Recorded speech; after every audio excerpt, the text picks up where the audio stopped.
Hello everyone, कैसे हो आप सब। आई होप आप सब अच्छे होंगे और सब अपने अपने घरों में सुरक्षित होंगे। तो ये ना अभी दोपहर का टाइम हो रहा है, मतलब मैं सुबह के सारे काम निपटाने के बाद सुबह जैसे सफाई वगैरह होती है, उसके बाद दोपहर का खाना बनता है, बर्तन वगैरह साफ़ करके बच्चों को नहला धुला के उसके बाद मैं ये ब्लॉग को शूट कर रही हूँ। तो अभी पता क्या था, अभी मैंने सोचा ये सूट मेरा काफ़ी टाइम से ऐसे पड़ा हुआ था, मतलब 2 सूट मैं घर से लाई थी कि इनको स्टिच करूँगी, लेकिन वही है ना कि टाइम निकालना मुश्किल हो जाता है। तो आज मैंने सोच ही लिया था कि आज मुझे करना ही करना है, तो बस मैंने भी क्या किया, फिर निकाले सूट और मैंने कहा दोनों सूट की कटिंग कर दूंगी। क्या होता है कि अगर हमने कटिंग कर दी हो ना तो फिर सिलने को ऐसा है कि कभी भी सिल सकते हैं। तो बस वही मैंने भी कटिंग करने की सोच ली। तो अभी मैं सूट को देख रही हूँ, पूरा ब्लॉग देखिएगा आज, पूरा आज आपको सूट कटिंग का ब्लॉग मिलने वाला है। तो ये जो सूट है ना पूरा, इसके साथ सलवार भी है, साथ में इसमें बाजू भी अलग से दिए गए हैं, फ्रंट का पार्ट अलग से है, बैक का पार्ट अलग से है, सलवार भी है, स्टॉल भी है, सब इकट्ठा ही है ये पूरा दिया हुआ इसमें। तो पहले मैंने क्या किया, शिवा भी देखिए यहाँ पे परेशान कर रहा है। वो आगे बार बार कैमरा जहाँ पे मैंने सेट किया है वहाँ पे आगे बार बार जा रहा था, और यहाँ पे जगह बहुत तंग है तो बहुत मुश्किल से फिर यहाँ पे ब्लॉग बनाना बहुत मुश्किल हो जाता है। जैसे आपको पता ही है, एक रूम के अंदर ही, और सूट काटना वगैरह हो तो उसकी वीडियो शूट करनी हो तो बहुत मुश्किल हो जाता है। तो यहाँ पर मैंने पता क्या किया, पहले मैंने इसका फ्रंट का और बैक का पार्ट अलग कर लिया। देखिए ये फ्रंट का पार्ट है इसका जो आगे दिख रहा है, और पीछे वाला इसका बैक का पार्ट है।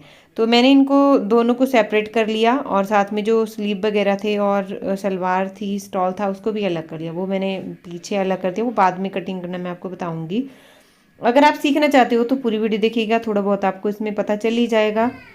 बाकी सब कुछ मैं इसी ब्लॉग में आपको बता दूंगी कि मेज़रमेंट कैसे लेते हैं, क्योंकि आपने बोला था पहले कि अगर आप ये काम जानते हो तो प्लीज़ इसके भी ब्लॉग बनाइएगा। तो मैं आज काट रही थी तो मैंने कहा क्यों ना फिर मैं इसका ब्लॉग भी शूट कर देती हूँ। तो देखिए फिर मैंने क्या किया, कईयों के पास ऐसे सूट होंगे लेकिन वो उनको घर में बहुत दिक्कत आती है स्टिचिंग करने में या इस तरह से, तो मैं जो भी इस तरह के सूट होंगे उनके ब्लॉग ज़रूर बनाया करूँगी। तो बीच से इसमें क्या है कि ऊपर देखिए इसमें नेक बना हुआ है, बाकी इसकी पट्टी पर भी डिज़ाइन है, नीचे भी इसमें डिज़ाइन है। तो इस तरह के सूट की कटिंग कैसे करते हैं, तो देखिए इसके लिए मैंने इसको जो ऊपर नेक होता है ना, जहाँ पर हमारा नेक बना हुआ है, तो वहाँ पे बिल्कुल बराबर रखना पड़ता है। ये नेक से भी आपको बराबर रखना पड़ेगा और बाकी नीचा पल्ला भी आपको बराबर मिला के रखना पड़ेगा।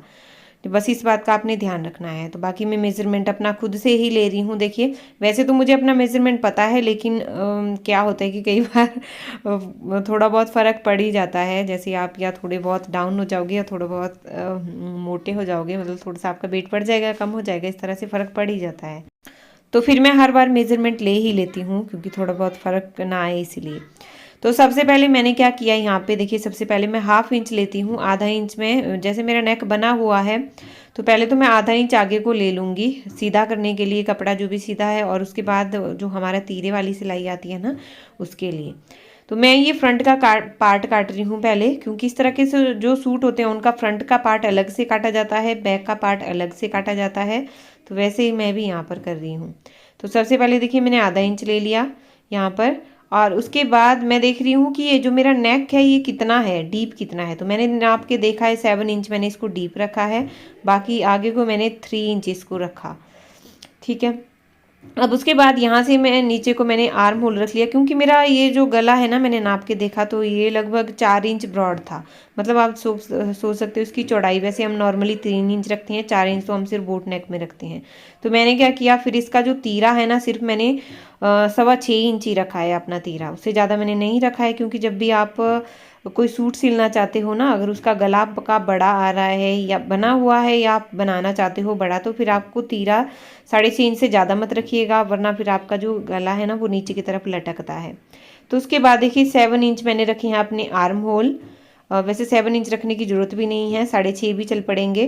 तो मैंने यहाँ पर 7 इंच रख दी, क्योंकि सर्दियों का सूट है तो थोड़ा सा लूज़ मुझे पसंद है सर्दियों का सूट पहनना, इसीलिए मैंने 7 इंच रखा। बाकी आगे को हमने छाती का चौथा हिस्सा रखना है, प्लस उसमें हाफ इंच कर लेना है। फिर कमर की मैंने लेंथ ली है, कमर मैंने अपनी ली है 13.5 पे, साढ़े ऊपर से जो नीचे तक 13.5 इंच ली है। बाकी हिप की जो सिलाई है वो मैंने ली है 21.5 इंचज़ पे, मतलब 21.5 पे मैंने इसकी हिप लेंथ ली है। उसके बाद मैं यहाँ पे देखिए टोटल लेंथ नाप रही हूँ। सबसे पहले टोटल लेंथ नापनी चाहिए, क्योंकि मुझे पता है कि ये मेरी पूरा हो जाएगा। अगर पूरा नहीं होता तो मैं इसको नीचे से काटती, फिर इसकी पट्टी अलग से करती हूँ और फिर मुझे बाद में इस पर फिर से ऊपर से ज्वाइन करनी पड़ती है। इसलिए यही तरीके होते हैं। जैसे अगर पट्टी पर भी आपका डिज़ाइन है और गले पर भी डिज़ाइन है, बाकी अगर अलग से है तो उसको तो आप निकाल भी सकते हो, लेकिन अगर आपकी इसी में डिज़ाइन बना हुआ है तो फिर यही तरीका होता है। उस पट्टी को आपको काट के या फोल्ड करके, फिर आपको फोल्ड करके भी ज़्यादा हो जाता है, तो इसलिए मैं काटना ज़्यादा प्रेफर करूँगी।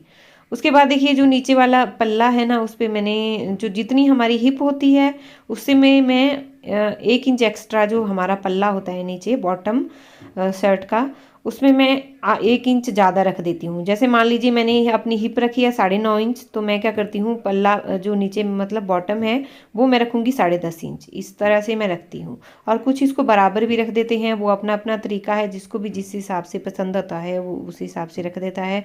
उसके बाद आ गई मार्जिन की बारी। तो मार्जिन मैं यहाँ पे रख रही हूँ बाहर से, जो नीचे से बॉटम है इसका, मतलब शर्ट का जो बॉटम है नीचे वाला हिस्सा घेर इसका, वहाँ से मैंने रखा 1.5 इंच, और बीच से भी हिप एरिया से मैंने 1.5 इंच रखा, बाकी कमर से मैंने 2 इंच रखा, और ऊपर छाती से भी मैंने 2 इंच रखा है।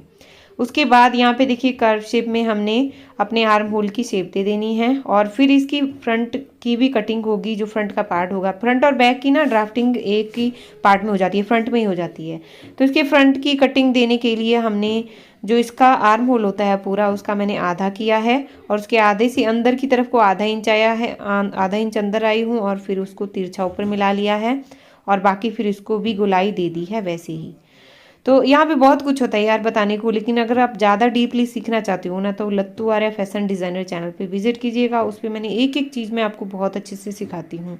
अब कोशिश करती हूँ कि 2 वीडियो नहीं आए तो हफ्ते में मेरी 1 वीडियो तो कम से कम आए। और शुभी यहाँ पे बाहर खेल रही थी, तो वो भी अंदर आ गई कि उसको वॉशरूम जाना था, तो फिर अंदर आ गई वो। और देखिए यहाँ पर मैंने फिर फ्रंट का पार्ट कट कर लिया। बट हमें पता क्या, जब भी इस तरह से कटिंग करते हैं ना, तो ध्यान रखना चाहिए कि हमारा जो फ्रंट की जो हमने आर्म होल की कटिंग दी है वो हम अभी ना दें, क्योंकि हमने बैक का भी पार्ट कट करना है। तो फिर हम उसको बाद में देंगे, जब हमारा बैक का पार्ट कट हो जाएगा ना, तब हम ये फ्रंट की कटिंग देंगे। तो वो मैं आपको अभी बता दूंगी। तो देखिए यहाँ पर ये मैंने इसके ऊपर अब इस तरह से रख दी है, बैक का पार्ट भी मैंने बिछा लिया है, और उसके बाद मैंने इसी के अकॉर्डिंग हमने इसको कट करना है। जैसे आपको दिख रहा है वैसे ही हमने इसको कट करना है। और बाकी अब इसका ऊपर वाला पार्ट देखिए, फ्रंट का पार्ट मैंने उठा लिया है, और जो मैंने शेप दी थी ना आर्म होल की फ्रंट के लिए फिटिंग के लिए, तो वो मैंने यहाँ पर काट दी है देखिए। तो ये हो गया हमारा। अब मैं जो निशान है ना उनको दूसरी तरफ को भी लगा रही हूँ, क्योंकि इस तरह से आप लगा लोगे ना तो फिर आपको दिक्कत नहीं रहेगी, बाद में आपको दोबारा लगाने की ज़रूरत नहीं पड़ेगी। तो मैं इस तरह से लगा लेती हूँ। पीछे की तरफ को भी मैंने लगा लिए देखिए निशान, ताकि स्टिचिंग करती बार मुझे दिक्कत ना हो। तो ये देखिए शर्ट मैंने कट कर ली है। अब हम काटेंगे स्लीव मैं यहाँ पर काट रही हूँ अभी। तो स्लीव मेरे यहाँ पे अलग से दिए हुए हैं। कुछ में क्या होता है, कुर्ती के साइड में ही होते हैं, वो अलग से होते हैं, लेकिन इसमें स्लीव अलग से दिए हैं। तो फिर मैं यहाँ पर इन स्लीव को निकाल रही हूँ पहले, फिर हम इनकी कटिंग कर लेंगे। और इस तरह के सूटों में बहुतों को बहुत कन्फ्यूज़न रहता है, जो शॉल वाले सूट होते हैं या आजकल जो चले हैं कोई भी और सूट देख लो आप, डिज़ाइन मैक्सिमम ऐसे चले हैं जिसमें साथ में ही दिए हो, स्लीव ऐसे अलग से दिए होते हैं, और जैसे मैंने आपको बता दिया ऊपर नेक पे डिज़ाइन होगा, पल्ले पे भी आपका डिज़ाइन होगा। उसमें बहुत सारे कन्फ्यूज़न रहता है सबको कि इसकी कटिंग कैसे करें। तो मैं इनको देख रही थी, मैंने कहा स्लीव कैसे उतरेंगी, क्योंकि इनमें दोनों तरफ को जो है ना वो डिज़ाइन दिया गया था। मतलब बीच में नीचे की तरफ को भी इसमें डिज़ाइन था, जो बाजू पे पट्टी आनी थी, और दूसरी तरफ को इसमें डिज़ाइन था। तो यहाँ पे देखिए मैंने, ये मेरी सलवार है, उसके साथ ही स्टॉल है। तो मैंने सोचा पहले इनको भी कट कर लेती हूँ, सलवार को अलग कर देती हूँ और स्टॉल को अलग कर देती हूँ। तो ये इस तरह के सूट हैं जो पूरे आते हैं। और वैसे ना अभी सर्दियाँ जाने वाली है, तब मेरी सूट की ये कटिंग हो रही है। अभी हमारे हिमाचल में तो सर्दी है, अभी मार्च तक सर्दी रहेगी। तो देखिए ये शॉल है, और शॉल भी इसका काफ़ी अच्छा है, लेंथ देखिए इसकी पूरी है। और ये 1000 का लिया था मैंने, सुंदरनगर में ही लिया था ये वाला सूट। उसके बाद देखिए मैं पहले देख रही थी, मैंने कहा इस तरह से काटूँ इनको, तो फिर इनकी लेंथ कम आ रही थी। तो मैंने बाद में क्या किया, इस तरह से फ़ोल्ड किया इनको, और फोल्ड किस हिसाब से किया है, तो फोल्ड मैंने इनको जितना देखिए हमारा मतलब इसको मैंने 8 इंच फोल्ड किया है, बाकी 2 इंच में प्लस करके 10 इंच मैंने इसको फोल्ड कर दिया है आगे तक मार्जिन ऐड करके। या अगर इतना नहीं आता तो 9 साढ़े 9 इंच तो कम से कम फोल्ड करके 4 लेयर में मैंने इसको फोल्ड कर दिया है, इतना आना ही चाहिए। तो अब इसके बाद यहाँ से आगे मैं ले रही हूँ 8 इंच। ठीक है, अगर आपकी जो राउंड बस्ट है ना, छाती मतलब आपकी 34 इंच तक है, तो आपको सिर्फ 8 इंच चल पड़ेगा इस तरह से आगे 4 फोल्ड करके। और उसके बाद 2.5 इंच मैं नीचे को डाउन गई हूँ और उसको तिरछे में मैंने इस तरह से मिला लिया है। और अब यहाँ से देखिए गोलाई में मैं इसको मिला लूँगी ऊपर। मैं यहाँ पे बस आपको जल्दी जल्दी में ऐसे ही दिखा रही हूँ, क्योंकि जो भी जानते होंगे ना उनको थोड़ा बहुत अगर कुछ कन्फ्यूज़न होगा तो वो यहाँ पर क्लियर हो जाएगा। उसके बाद मैंने ली है लेंथ, तो लेंथ मेरी पूरी थी। इनको मैंने जब अपने बाजू नाप के देखी, क्योंकि मेरी 3/4 स्लीव ही बनेगी। इनकी जो टोटल लेंथ थी ना वो 17 इंच थी, तो मैंने सोचा बस ठीक है, मुझे इतने 17 इंच है। अगर वैसे कम होना तो फिर मैं एक पट्टी और अटैच कर देती इसमें आगे, तो थोड़ी सी लेंथ मेरी और बढ़ जाती। लेकिन इसमें है ऑलरेडी पट्टी आगे, तो फिर मैंने नहीं इसमें पट्टी लगाई। मैंने कहा फिर ये 3/4 थी मुझे, ठीक है। तो यहाँ पे देखिए इस तरह से मैंने कटिंग कर ली है इनकी, और बाकी अंदर वाली कटिंग भी मैंने कर ली है। तो ये बाजू भी मेरे कट हो गए हैं। अब उसके बाद आ गई मेरी बारी सलवार की कटिंग की। तो सलवार मैं पहले देख रही हूँ कितने मीटर की है ये। तो ये अप्रॉक्सीमेटली 3 मीटर मेरी सलवार है। तो उसमें मैंने क्या किया, इसको खड़ी सलवार मैं बनाने वाली हूँ। तो इसमें मैंने पहले देखिए इस तरह से इसको फोल्ड कर लिया, क्योंकि इनका जो अर्ज है ना आगे वो ज़्यादा नहीं है। इसका जो 3 मीटर की सलवार आती है इस तरह के कपड़े में, उसका आगे को बिड्थ इसकी ज़्यादा नहीं होती, इसकी चौड़ाई ज़्यादा नहीं होती है। तो सबसे पहले मैं पौंचे के लिए इसका काट रही हूँ, पौंचे का पार्ट। तो पौंचे के पार्ट मैं सिर्फ 4 लेयर में देखिए मैंने यहाँ पर रख लिया है इसको। और इसको मैं 6 इंच ही रखूँगी। मतलब अगर एक मैं बताऊँ आपको तो 12-12 इंच का एक हमारा पौंचा रहेगा। मतलब पौंचा इसे हम पल्ला भी बोलते हैं। ये हमने काटना है। और यहाँ से मैं ऊपर 6 इंच माइनस कर दूंगी। उसके बाद मैं इसकी रखूँगी टोटल लेंथ। देखिए ऊपर मैंने 6 इंच ऊपर रख दिया है। उसके बाद मैं इसकी लेंथ ले रही हूँ। तो लेंथ मेरी है यहाँ पे 36 इंच। 36 में 1 इंच मैं प्लस करूँगी, तो 37 में यहाँ पर रखूँगी। क्योंकि 1 इंच क्यों प्लस किया, वो इसीलिए क्योंकि आधा इंच हमारा देखिए ऊपर बेल्ट के लिए जाएगा और आधा इंच हमारा मोरी में जाएगा, तो वो हमें यहाँ पर प्लस करना होता है। बाकी मैंने इसको कट कर लिया। देखिए ये जो साइड में मेरा कपड़ा बच गया ये मेरे बेल्ट के काम आ जाएगा। अब उसके बाद मैं रख रही हूँ इसको पूरा फोल्ड करके। खड़ी सलवार यहाँ पर काट रही हूँ, और अगर आप खड़ी सलवार सीखना चाहते हो तो प्लीज़ इसको देखिएगा। फिर भी अगर कुछ आपको लगता है कि नहीं आपने अच्छा नहीं बताया कुछ, तो प्लीज़ कमेंट में ज़रूर लिखिएगा। और ज़्यादा अच्छे से सीखना चाहते हो, मैंने आपको बता ही दिया कि लतवारा फैशन डिज़ाइनर चैनल पे विजिट कीजिएगा। उसमें मैं कोशिश करती हूँ कि 1 वीक में कम से कम मेरी एक वीडियो जाए, सिखाने वाली कोशिश करती हूँ। बाकी तो क्या बोल सकती हूँ, आप सब कुछ देख रहे हो मेरी ब्लॉग में। तो देखिए यहाँ से बस इसको मैं फोल्ड कर रही हूँ। जितना भी मेरे पास कपड़ा है सलवार का, बस उसको मैं यहाँ पे पूरा फोल्ड कर रही हूँ। उसके बाद जो मैंने पल्ले काट के रखे थे, बॉटम काट के रखा था, उसको मैं साइड में इस तरह से रख रही हूँ ताकि मुझे लेंथ का अंदाज़ा आ जाए कि लेंथ हमारी यहाँ तक है। उसके बाद देखिए यहाँ से जो पौंचा है ना, पौंचा हमने काट कर वहाँ से मैं 1 इंच डाउन गई हूँ नीचे को, और इसको इस तरह से तिरछे में हमने आगे मिला लेना है। जितना हमारा इस कपड़े का सेंटर हुआ वहाँ पे इसको मिला लेना है आपने इस तरह से। इससे क्या होता है, हमारी जो प्लीट्स आती है ना नीचे की तरफ को, जैसे झोल आती है सलवार में नीचे की तरफ, तो वो आपकी नहीं आएगी। वो आपकी सलवार भी ऐसे खड़ी खड़ी आपको दिखेगी। ठीक है, तो ये देखिए मैंने आगे मिला लिया। अब उसके बाद क्योंकि ये खड़ी सलवार बन रही है तो इसमें आसन भी ज़्यादा रखना पड़ता है। तो आसन मैं यहाँ पे रख रही हूँ 9.5 इंच। वैसे नॉर्मल जो दूसरी सलवार बनती है उसमें मैं 8 इंच ही रखती हूँ, और इसमें मैं 9.5 इंच रख रही हूँ। और आसन से आगे वाली तरफ को 2 इंच मैंने यहाँ पे ले लिया है आगे की तरफ को। और अब यहाँ से देखिए जहाँ पे मेरी सलवार की लेंथ है वहाँ से आगे को मैं 3 इंच कली रख रही हूँ। 3 इंच की मैं कलियाँ रखूँगी, 3 या 2.5 इंच की आप रख सकते हो। और ये जो मेरी मोरी तैयार होगी ये 6 इंच होगी, तो इसलिए मैं यहाँ पे 3 इंच यहाँ पे रख रही हूँ। और उसके बाद यहाँ से ऊपर ये खड़ी सलवार की कटिंग हो रही है, तो इसके लिए यहाँ से ऊपर हम सबसे पहले 11 इंच पे एक निशान लगाएंगे। 11 इंच पे एक मार्क लगा रही हूँ। उससे आगे को मैं 6.5 इंच पे एक निशान लगाऊंगी। अब इससे क्या होगा, इससे होगा ये देखिए इस लाइन को आगे मिला लिया मैंने। अब यहाँ से जो नीचे वाली लाइन है इसको भी हमने आगे मिला लेना है, जो 3 इंच की हमने कली के लिए लिया था आगे, और इसको हमने यहाँ से तिरछे में मिला लेना है 6 इंच के पास, 6.5 इंच के पास। अब इससे क्या होगा, देखिए इससे क्या होगा, हमारी जो नीचे वाली नीचे से सलवार है ना बिल्कुल इस तरह से स्ट्रेट रहेगी, सीधी रहेगी, और बाकी जो प्लीट्स है वो यहाँ तक ऊपर तक ही आएगी। तो आपकी जो सलवार है ना वो खड़ी खड़ी दिखेगी। तो इसलिए यहाँ पे देखिए इस तरह की सलवार मैं कट कर रही हूँ। और बाकी इस तरह की सलवार में ना कपड़े की बहुत वेस्टेज होती है, देखना आप अभी बीच में इसमें कपड़ा वेस्ट बहुत होता है, बट बनने के बाद ही बहुत ब्यूटीफुल बनती है। तो यहाँ से देखिए मैंने पोंचा भी काट लिया है। ये देखिए जो 1 इंच में डाउन गई थी ना नीचे को, वो मैंने काट लिया है आगे को। और उसके बाद देखिए इसकी कटिंग भी मैंने यहाँ से कर ली है जैसे मैंने इसकी राफ्टिंग की थी। और फिर मैंने कपड़े को थोड़ा सा ऊपर इसको खिसका लिया और यहाँ से फिर मैं इस कपड़े को देखिए इस तरह से रख रही हूँ अपनी सलवार को। पूरी मेरी सलवार देखिए यहाँ पे आ रही है, साथ में मेरी बेल्ट के लिए भी कपड़ा बच गया है। और यहाँ पे आगे देखिए शिवा परेशान कर रहा है, बार बार आ रहा था वो कैमरे के आगे। और उसके बाद देखिए यहाँ से सेम वैसे ही हमने कटिंग करनी है, क्योंकि ये 4 हमारी कलियाँ निकलती है, 2 हमारी निकल गई है तो 2 हमने यहाँ से काटनी है। तो देखिए 4 कलियाँ हमारी हो गई है ये, और बाकी 2 पोंचे भी हमारे हो गए हैं। तो ये साइड में हमने कर देने हैं अब। और बाकी अब हम काटेंगे इसकी बेल्ट। तो बेल्ट के लिए मुझे लग रहा था कि मेरा कपड़ा थोड़ा सा कम है, क्योंकि बेल्ट मुझे 24 इंच की लंबाई में काटनी है और बेल्ट की जो चौड़ाई है वो हमने रखनी है 8 इंच। अब इसमें करते हैं 6 इंच, हमने जो -6 इंच की हमारी बेल्ट रहती है, बाकी 2 इंच हम रखते हैं ऊपर नेफे के लिए, और नीचे हमने जो इस जोड़ना होता है उसके लिए, मतलब 2 इंच हमारा प्लस होता है इसमें। तो 8 इंच की हमारी बेल्ट कटती है। तो यहाँ से बस मैं 8 इंच पे इस पर मार्क कर रही हूँ।